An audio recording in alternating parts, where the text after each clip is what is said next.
So I wanted to show you a really cool Amazon find that I found on Amazon, especially for like small product photography. And in this video, I'm gonna shoot this piece of jewelry here. So if you're shooting jewelry, this is perfect for that. Also, if you're shooting just small stuff like this, okay? So it's really, really cool. Now, I'll put it on the screen here. This is what it is, but this little board right here, which we will, you can set up as a backdrop stand. I'm not gonna do that today. I'm gonna show you something else that comes with it. And this is a shadow board. Super cool thing that you can do with the right light. We'll use one light. But with this right here, it comes with it's like a board that you can also clip. So you can clip it like this, or you can also use it as a way to reduce shadows, a white foam board. So there's really cool things that you can do with this. And it also comes with backdrops like this, but I'm gonna show you like a really simple way to use it. We're gonna use a pink one for this one, and we're just gonna lay it flat and you'll see why. Okay, so I'm gonna grab this little piece of jewelry here and I'm simply just going to place it on the backdrop, just like that, okay? Now I'm gonna use this right here. This is a helping hand, also from Amazon. And I'm going to use a little shadow board and I'm going to just, let me see, hold on. I'm going to clip it like this. Hold on. Takes a little while. I'm gonna clip it like this just to kind of secure it. Okay.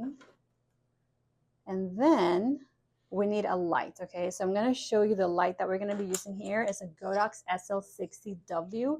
And it runs around like $104 on Amazon, and it's perfect for product photography, especially if you're just starting out.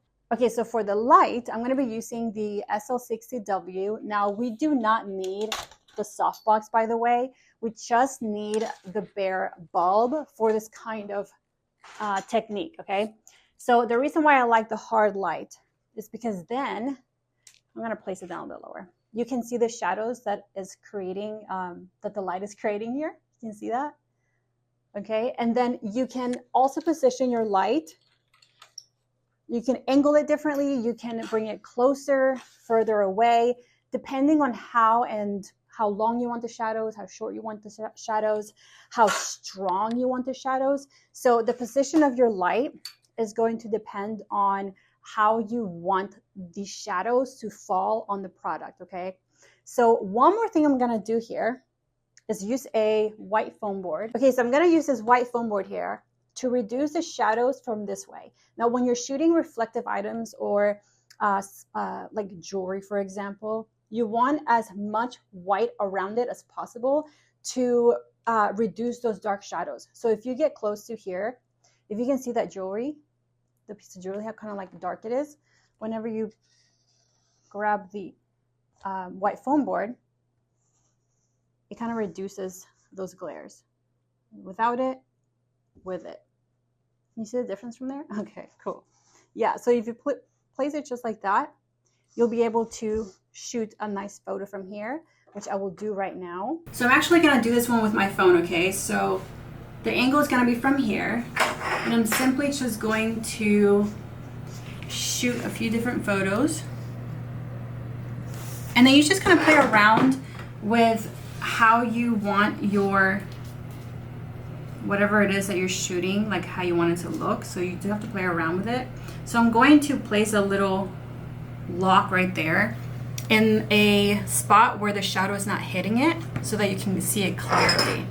So from here, go like this, and then shoot at different angles. And that is how I shot this photo right here.